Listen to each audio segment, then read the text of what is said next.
Paix et joie à vous tous, frères et sœurs bien-aimés. Bienvenue à bord de Contes et légendes, ce Boeing 780 qui nous transporte dans l'univers. À la création, Dieu nous a donné la grâce de vivre dans le jardin d'Éden et nous en parlerons plus loin encore.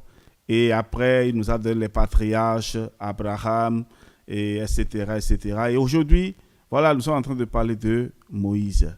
Et que le Dieu d'Abraham, d'Isaac et de Jacob, le Dieu de nos pères vous assiste et vous donne vraiment la force d'aller de l'avant. Frères et sœurs, profitons de cette occasion pour non seulement nous abonner, mais partager ces contenus autour de nous pour que nous soyons nombreux à lire et à méditer la parole de Dieu.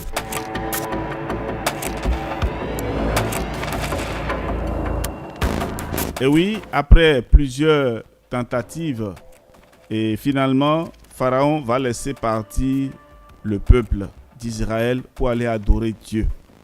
Pharaon perd son fils unique, le prince qui devait régner sur le trône par désobéissance à Dieu. Et par sa faute, tout le peuple d'Égypte est en deuil. C'est le triste sort qui est réservé à tous ceux qui veulent s'opposer aux enfants de Dieu. Alors frères et sœurs, c'était la dernière édition de Contes et légendes. Aujourd'hui, nous allons parler du grand départ. Qu'est-ce qui va se passer? Et voici l'histoire.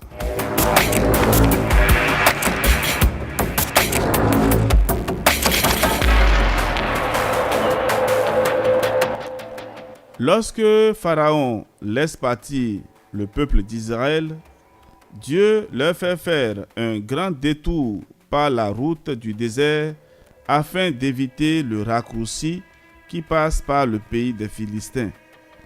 Dieu savait que le peuple chercherait à retourner en Égypte parce qu'il n'était pas prêt à combattre les Philistins.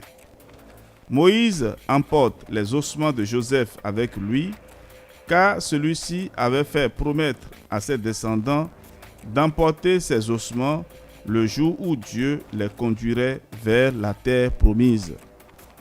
Dieu marche avec eux le jour dans une colonne de nuée pour leur indiquer le chemin et la nuit dans une colonne de feu pour les éclairer. Alors, frères et sœurs, Dieu dit à Moïse, « Dis aux Israélites de faire demi-tour et de camper au bord de la mer Rouge.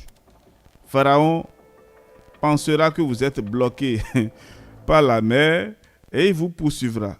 Je détruirai toute l'armée de Pharaon afin que les Égyptiens reconnaissent ma grandeur. » Lorsque Pharaon constate le départ du peuple, il change d'avis et décide de les poursuivre. Il dit au commandant de son armée, « Nous avons fait une grave erreur. Nous n'aurons plus d'esclaves pour construire notre pays.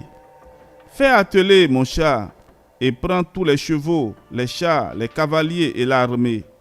Allons à la poursuite des Israélites. » Les Égyptiens se lancent alors à leur poursuite.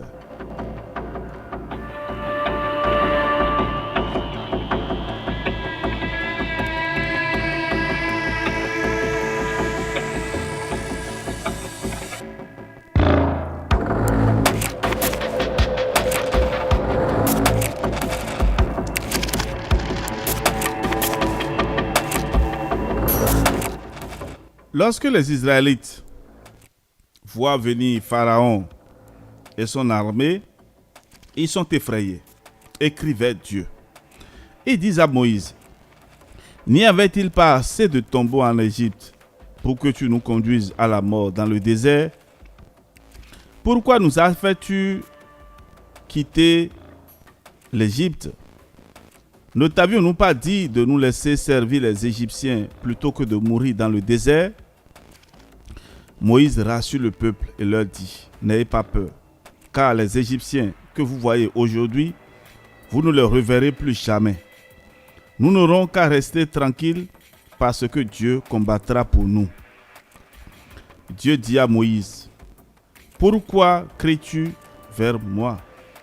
Lève ton bâton et tends ta main sur la mer et fends-la en deux, afin que les Israélites puissent traverser la mer à pied sec.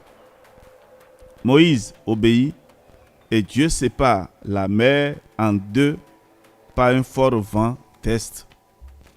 Les Israélites traversent la mer à pied sec et les eaux forment un muraille à leur droite et à leur gauche.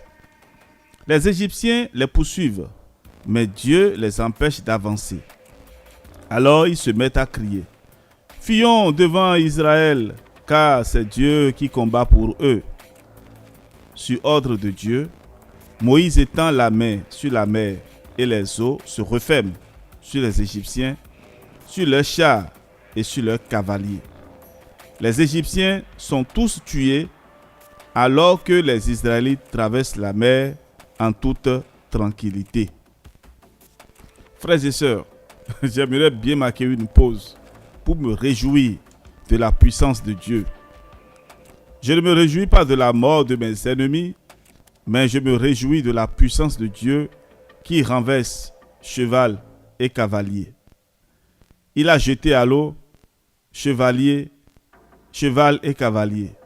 Oui, frères et sœurs, nous pouvons invoquer le Dieu de nos pères, le Dieu d'Abraham, d'Isaac et de Jacob, le Dieu de Moïse, afin que, comme autrefois, il a renversé l'eau sur les Égyptiens, qu'il renverse aussi l'eau sur nos ennemis qui ne veulent pas se convertir.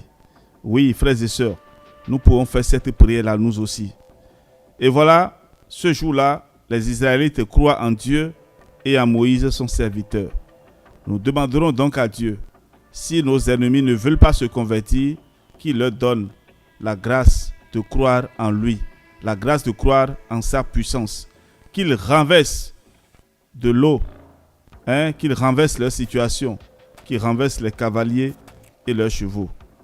Alors Myriam, la sœur de Moïse et d'Aaron, entonne le chant que voici au son des tam-tams. Je chante pour Dieu car il s'est glorifié. Il a jeté à l'eau chevalier, cavalier. Dieu est ma force et mon chant. À lui je dois mon salut. Il est mon Dieu. Je le célébrerai, le Dieu de mon Père, et je l'exalte. Qui est comme toi, illustre en sainteté, redoutable en exploit, artisan de merveilles. Je chante pour Dieu car il s'est glorifié. Il a jeté à l'eau chevalier, cavalier. Voilà, frères et sœurs, Dieu régnera pour toujours et à jamais sur chacun de nous. Que la gloire de Dieu soit manifestée. Nous devons chanter la victoire de Dieu sur nos ennemis. La victoire de Dieu sur nos ennemis. Et voilà, nous allons nous arrêter là. Atterrissage parce que nous devons aller à la fête. Nous devons descendre tout de suite pour aller à la fête, frères et sœurs. Il faut aussi se réjouir parfois. Il y a des personnes qui souffrent depuis des années. Et les ennemis sont assis sur leur bénédiction. Les ennemis sont assis sur leur vie. Et ils ne peuvent pas se lever. Ils ne peuvent pas décoller. J'invoque maintenant la puissance du sang que Jésus a versé sur la croix pour sauver l'humanité. Comme autrefois, les Israélites ont été sauvés de l'ange exterminateur par le sang des agneaux qu'ils ont répandu sur les portes, sur l'ordre de Dieu vivant, que Dieu notre Père, par le sang que Jésus a versé sur la croix, délivre tous ceux qui sont enchaînés, tous ceux sur qui l'ennemi est assis, tous ceux pour qui l'ennemi a programmé déjà la destruction et la mort, qu'ils soient relevés et que les chevaux et les cavaliers, les armées levées contre le peuple d'Israël soient renversées dans la mer. Dans la puissance du Saint-Nom de Jésus, nous avons prié. Frères et sœurs, bénissez le Seigneur car il est bon, éternel est son amour. Au nom du Père et du Fils et du Saint-Esprit. Amen. Allons fêter la victoire de Dieu sur nos ennemis et on se retrouve demain.